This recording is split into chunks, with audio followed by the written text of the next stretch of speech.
Hello and welcome to my video from the Isle of Dogs Sea Cadet unit.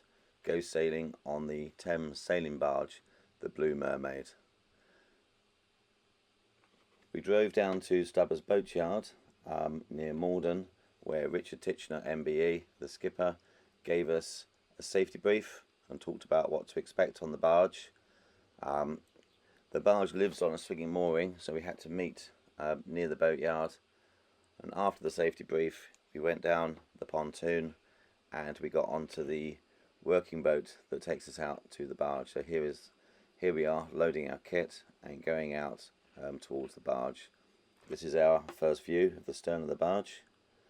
The next few shots were taken by a friend of Richard who has a drone and shows her on the mooring buoy. This mooring buoy dries, so at low tide this will be completely mud.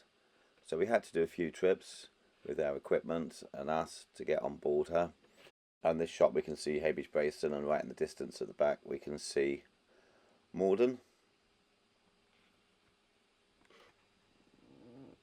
And here we are on the mooring. The tide's still coming in because she's pointing upriver. While we're getting ready, a small lugger came sailing round us. Thames barges have been sailing the Thames Estuary for years.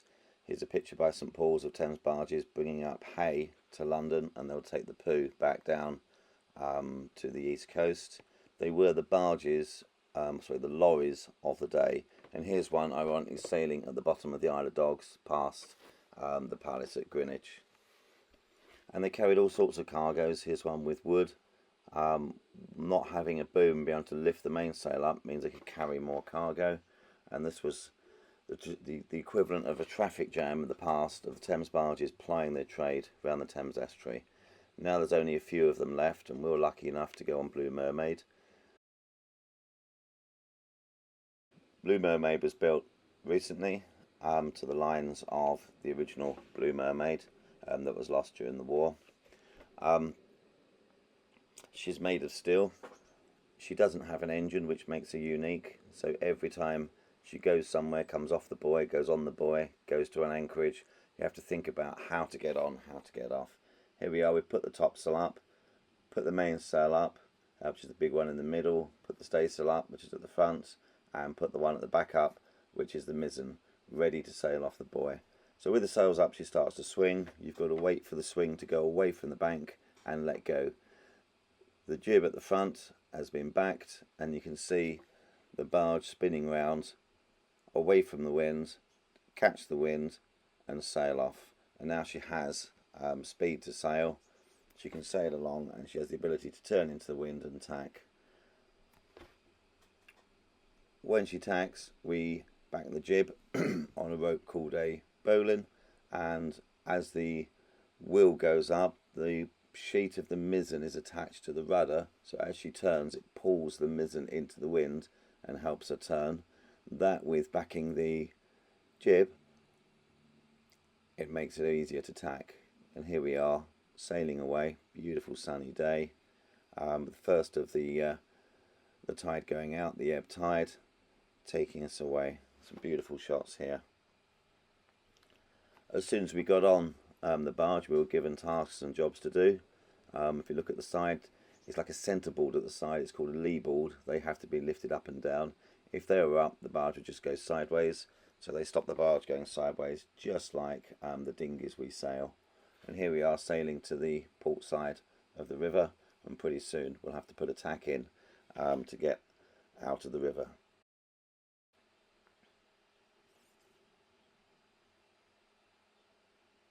And here we are, just about to put a tack in. And this, with the jib backed here, the topsail flapping, coming through the wind, it will fill again and we'll sail off. This is how it was done originally. So all the stuff on Blue Mermaid is that how it was done originally. There is no engine. The anchor's done by hand. There's very limited lighting. It's done by a solar panel, so we don't use a generator. So it's low energy lights and oil lamp down below. The navigation lights are oil lamps, so they have to be filled with paraffin. put on the side and lit. So it's all how it was done originally and traditionally. So we can't, if the wind drops, we can't just say we'll put the engine on and get somewhere. We have to think, or Richard has to think, how we're going to do this, how it's going to go. Can we anchor somewhere we can get on and get off? And hopefully there's some wind to be able to sail. Mermaid was commissioned in 2019 as a replica of the original Blue Mermaid. The original one was one of the last Thames sailing barges built, and she was built in 1930, and she was before she was lost during the war. So she's designed for the needs of the Sea Change charity that we chartered her through. She's a steel deck, steel hull, with the traditional rigging and decking of the seagoing Thames barge. For us, she's great because she's wide and she's stable, doesn't move much, so we didn't get much seasickness. Pretty basic inside, but she does have a license to carry a cargo, so when you see the pictures inside it looks basic. That can all be stripped out and a cargo can be carried. She has a load line, so she's licensed to carry cargo. So we got a brief down below before we went, and then we went on deck, and the mate Diggory showed us the ropes and what to do. Here's the main sheet, unclips, pulls aft. It's a loose-footed main, which means she doesn't have a boom. So really handy for cargo, really handy for sail training.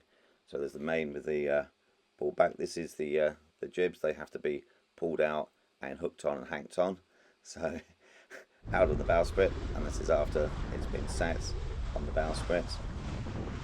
She deceptively goes fast. If you look over the bow, you can see the waves she's making, so she's going quite fast. We all completed the RWA Competent crew course, which involves knots. So here's a team knot tying session in the hold on the table, learning the knots needed for the Competent crew course. Now. Same Here table we used for our meals. Are we having fun? So when we were on watch, it was it worth coming? half of the time.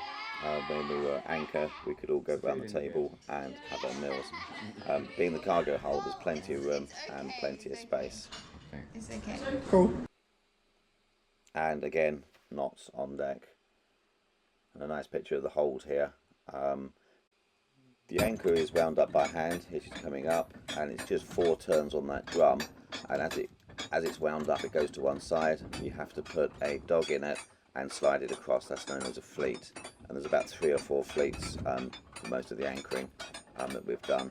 And to drop the anchor, to give it a bit of friction, you stick a bucket of water on it, and then you ease it off by hand. We'll show you a bit of that later. And here we are learning the lines, and these lines are for the topsail.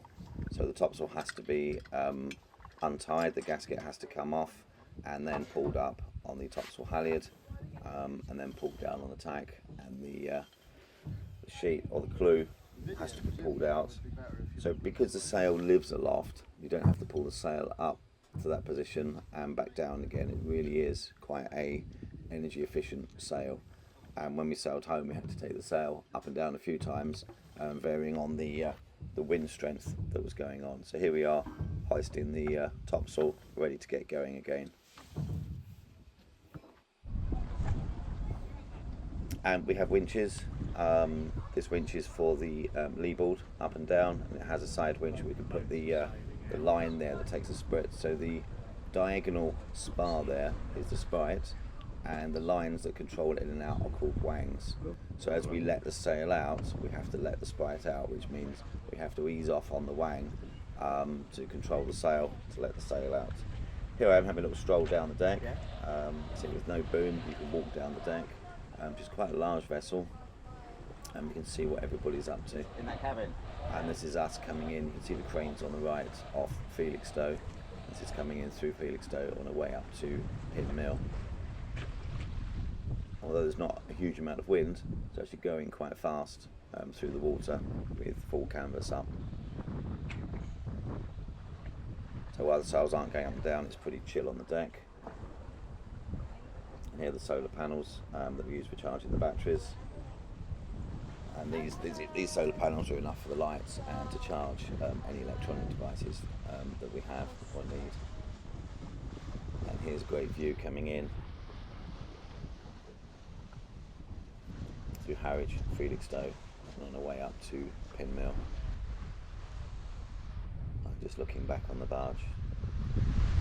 So to drop the anchor, 4 turns stay on the drum and it's loosened. So here's Diggory here just pulling a lump of chain, and then the next one and it going. It looks dangerous, it looks archaic, but it is so simple and it works, and it's worked for years. So with the anchor up and down, the whole system works really well. You've got the chain on the deck, so you can see how much chain you've got. It won't twist in the locker because you can see it on the deck. So the chain goes out. It's marked in traditional fathoms, so you look over the side to see where the chain is. The anchor we use on barge are traditional fisherman shaped anchors. So the traditional anchor is Howard Child would draw an anchor, and here he is letting more chain out. So it also depends on the depth, how much the tide will rise, and the nature of the bottom. Most of the east coast is mud, and we anchor in the same sort of depth most of the time. And here's the last of the chain being paid out. Diggory checking on the bow, and if we look we can see the blue Mermaid start to swing in the direction of the tide, the same as the other boats, as the anchor's bitten the bottom and it's holding, and there's us neatly anchored, and we can see the chain, and here we are tacking, Nina tacking the barge and Richard getting a handle there to go in the winch to lift up the lee board after the tack. As she tacks, the jib backs and it's held in by a line which they call a bowline, and that's held through the tack. There it is, and then it's released and she'll come across. They're self-tacking, they're on a horse on the bottom, so there's a wooden horse with a loop on, self-tacking, and then it's tied up. The line's tied up again. The dinghy lives on davits, so here's the dinghy coming back in again. So we have to bring the dinghy alongside, put the 2 hooks, block and tackle, pull her up so she's alongside. And here's the dinghy in the water. We use rowing practice with the dinghy, sometimes with the outboard, but we did some rowing this week. And there's us ashore, Alton on the Naze on the beach. Beautiful beach, beautiful walks, lots of wildlife. We really enjoyed our time there doing a treasure hunt. And there's nobody else there, there's no shops, no buildings. It's a really nice place to be. And as we look over into the distance, we can just see her anchored in the east coast, as if she was doing that hundreds of years ago, just sitting there at anchor that we anchored. That one, yeah? And everybody had a chance to steer the barge. Principles exactly the same as steering our dinghy.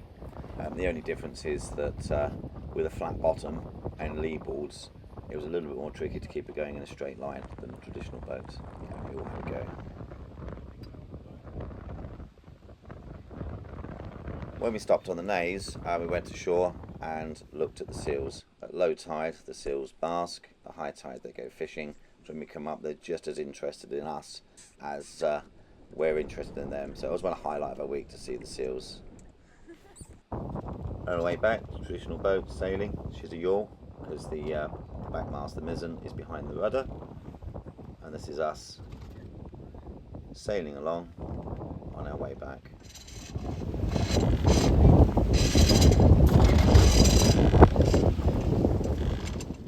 And this is us sailing back. As you can hear, Richard sings his ready abouts and lee hoes and let go of the jib in a traditional manner. This is us sailing back to the mooring. We just made it on the tide. It was going into the wind all the way, so there was lots of short tacks to make our way back up to the mooring at the end of the trip.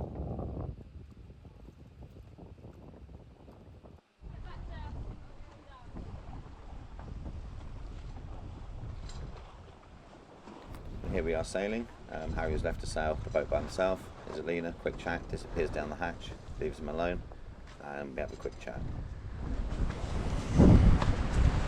So Harry, what's it like steering a Thames barge? It's alright. You enjoying it? Sure, yeah. It's a bit different from a dinghy. No, Same? it's a bigger version of it. Yeah? Yeah. You enjoying your time on the barge? Yeah, it's alright actually. Yeah, what's the best bit? Don't know. Beach was pretty cool. Are you enjoying yourself? Yes, I am. Is it like you thought it was going to be?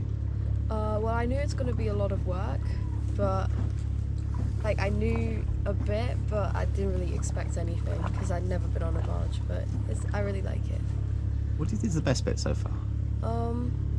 I really like climbing the ropes over there.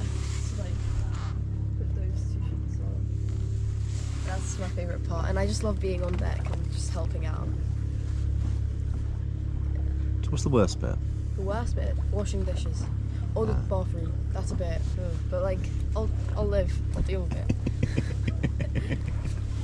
So does it make you happy being on the barge? Yeah, I really like it. Yeah. Cool. Thank you very much. Thank you.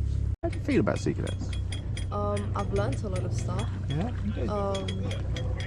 I really like it. It's like after school, just a nice like get out of the school headspace. You know? I really like it. It's fun. Good. Good. So which bit do you like best out of our normal Sea Cadets? Windsurfing. Really? I really like windsurfing. It's really fun. Yeah.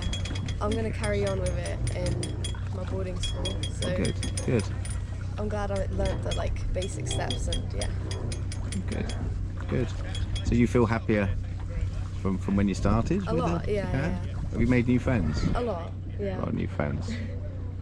And the barge trip really cements that, doesn't it? Because you're staying with them 24 hours, 5 days. Yeah. Cool. So you'd recommend Sea Cadets to people coming along? Oh, yeah. No, I've recommended it, for example, in Anya. Yeah. She joined because of me, and like I recommend it a lot. It's really fun. Cool. Thank you very much. Thank you. Part of our Competent crew was to go for a night sail. So after tea, we prepped the boat, let the sun go down, put the lights up, took the anchor light down to the anchor light, which is an oil lamp, put the navigation lights on, which are oil lamps again, and we went off for a night sail. It didn't get dark till about 10:30, and we sailed till about 2:30 in the morning. It was just beautiful sailing in the black water on a Thames barge, as it would have been. No engine, oil lamps, a beautiful warm wind, stars, satellites. It was a really nice evening. Here we are on Blue Mermaid, Thames sailing barge. We're having a lovely day. Unfortunately, there's not a lot of wind, as you can see in the sails, and we don't have an engine. So we're just outside Harwich, quietly ghosting along. We can see Walton on the Naze and the Naze Tower, and we have the A-team watch here on deck. We're going to ask them a few questions. So, was it how you expected it to be on the barge, Alina? I think so, pretty much. I think it's like as nice and pleasant as I expected because of the nice view, and like I learned quite a lot, which I really hoped to do. Yeah, I think everything went up to my expectations. What about you, Nina? Was it up to your expectations? I mean, the bathrooms are a bit grimmer than I expected them to be, but other than that, it's nice. There's a nice weather and boats, like. What about you, Joey? It's expected. Yeah? Harry? Yeah. Okay. Julie, what's been the best bit so far? Helping. Helping is really fun. Joey, what's been your highlight? We're staying on the boat and chilling on top of the deck. That's completely the opposite of what Yeah. Also going to the beach. Oh yeah, that was fun. Yes, that was Getting a so lot much of fun. fresh air, different You know? lifestyle. Yeah. There was lots of grass around. It was really nice. I was going to talk about. And what are you looking forward to? Using these skills in the future. Good. Would you come back? Yes. Yeah. Yes. Harry? Sure. Or Nina? Yeah. Yeah? And what do you think about living in a small space with all your friends? We can get to know each other more. Yeah. It requires a bit of patience. It requires a bit of patience, but it's lot. manageable. But yes, Is it a good thing getting to know each other more? I think so. I think so, yeah. Yes. Was that a joking, Harry? Optimist. Yeah. Do you think it would change your friendship when you go back to school? No, bye bye. Can't see you, can you? You're like going to school. I will still be in your heart. Yeah, yes. yes. Be each other's heart. Texting. Of course. Yeah. Yeah. Okay, here comes the captain. Watch out. We're going to be sailing. And a few words from the other A-Watch. So what's the most fun thing you've done so far? I think like when we were tacking to like undo the rope for the tacking. I liked that. It was very fun. Jen? I preferred steering the boat because it required a lot of work. You know. Okay. Going to sleep. Why did you want to come? I wanted to come to gain more experiences in Sea Cadets. Cool. Jen? I wanted to come because I wanted to gain experience in teamwork on a big boat.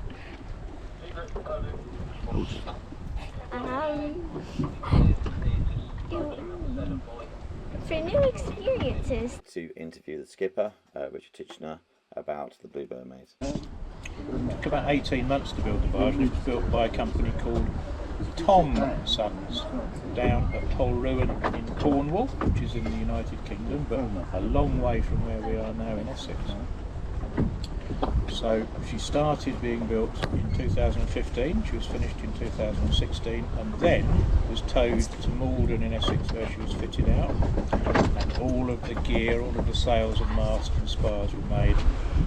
So that took another 3 years, and then she was commissioned in 2019.